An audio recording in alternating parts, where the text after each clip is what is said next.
एक छोटा सा शहर था, शांत, पुराना और यादों से भरा हुआ। उस शहर की तंग गलियों में हर सुबह एक बूढ़ा डाकिया साइकिल चलाते हुए दिखाई देता था। लेकिन उसकी ड्यूटी में एक ऐसी बात थी जिसे देखकर पूरे शहर के लोग हैरान रहते थे। वो हर रोज एक ऐसे घर के सामने रुकता था जहां कई सालों से कोई नहीं रहता था। फिर भी वो उस घर में रोज एक चिट्ठी डालकर चला जाता था। सवाल ये था, आखिर वो चिट्ठी किसके लिए थी? हमेशा की तरह सुबह होते ही बाजार खुल जाते, चाय की दुकानों से भाप उठती और लोग अपने अपने काम में लग जाते। इन्हीं गलियों में हर दिन एक बूढ़ा डाकिया दिखाई देता था। लोग उसे बरसों से जानते थे, क्योंकि शहर की हर खुशी, हर खबर और हर रिश्ता कभी ना कभी उसके थैले के जरिए ही किसी घर तक पहुंचता था। उसका नाम शायद अब किसी को याद नहीं था, लेकिन लोग उसे सिर्फ एक नाम से जानते थे, डाकिया बाबा। लेकिन शहर के आखिरी कोने में एक ऐसा घर भी था जहां अब कोई नहीं रहता था। वो घर बहुत पुराना हो चुका था।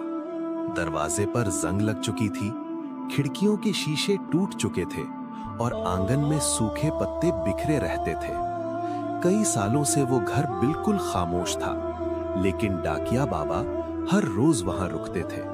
वो अपने थैले से एक कागज निकालते और चुपचाप दरवाजे के नीचे से अंदर सरका देते, फिर बिना कुछ कहे आगे बढ़ जाते। लोग ये सब देखते थे, लेकिन समझ नहीं पाते थे। एक दिन मोहल्ले का एक नौजवान डाकिया बाबा के पास आया। उसने हैरानी से पूछा, बाबा, उस घर में तो कोई नहीं रहता, फिर आप रोज वहां चिट्ठी क्यों डालते हैं? डाकिया कुछ पल के लिए चुप हो गया।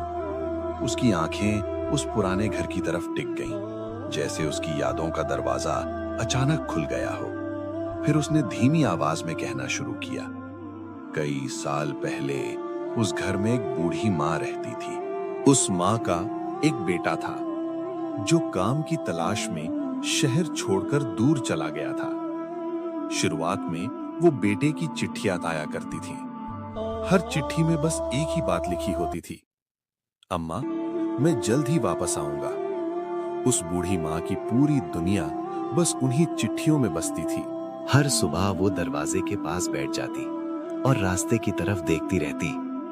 जैसे ही साइकिल की घंटी सुनाई देती, वो तुरंत खड़ी हो जाती और उम्मीद से पूछती, बेटा, क्या आज मेरे बेटे की चिट्ठी आई है? लेकिन फिर एक दिन चिट्ठियां आनी बंद हो गईं। पहले एक दिन बीता, फिर एक हफ्ता, फिर एक महीना, लेकिन माँ का इंतजार नहीं बदला। वो हर सुबह उसी जगह बैठती रही और हर दिन वही सवाल पूछती रही, क्या आज मेरे बेटे की चिट्ठी आई है? डाकिया बाबा मजबूरी में सिर हिला देते, नहीं अम्मा, आज भी नहीं। माँ की आंखों में थोड़ी उदासी उतरती, लेकिन उम्मीद कभी नहीं मरती। दिन महीनों में बदले, महीने सालों में, लेकिन वो माँ आखिरी सांस तक इंतजार करती रही। एक दिन जब डाकिया वहां पहुंचा तो घर के बाहर सन्नाटा था। पड़ोसियों ने बताया, वो माँ अब इस दुनिया में नहीं रही। उस दिन डाकिया बाबा बहुत देर तक उस बंद दरवाजे के सामने खड़े रहे। उन्हें हर सुबह का वही सवाल याद आता रहा, क्या आज मेरे बेटे की चिट्ठी आई है? अगले दिन जब वो डाक बांटने निकले तो वो फिर उसी घर के सामने रुके। उन्होंने अपने थैले से एक खाली कागज निकाला और दरवाजे की नीचे से अंदर सरका दिया।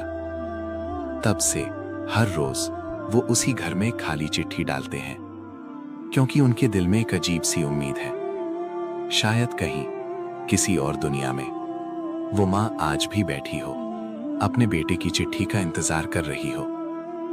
तो दोस्तों, दुनिया में सबसे दर्दनाक चीज धोखा नहीं होती, सबसे दर्दनाक चीज होती है किसी का वो इंतजार जो कभी खत्म नहीं होता। अगर आपकी जिंदगी में भी आपकी माँ है, तो आप दुनिया के सबसे खुशकिस्मत इंसान हैं, क्योंकि हर माँ को सिर्फ अपने बच्चे का प्यार चाहिए होता है। और अगर आप भी अपनी माँ से सच्चा प्यार करते हैं, तो इस वीडियो को लाइक जरूर करें और ऐसी ही दिल को छू लेने वाली कहानियां देखने के लिए हमारे चैनल को सब्सक्राइब करना मत भूलिए।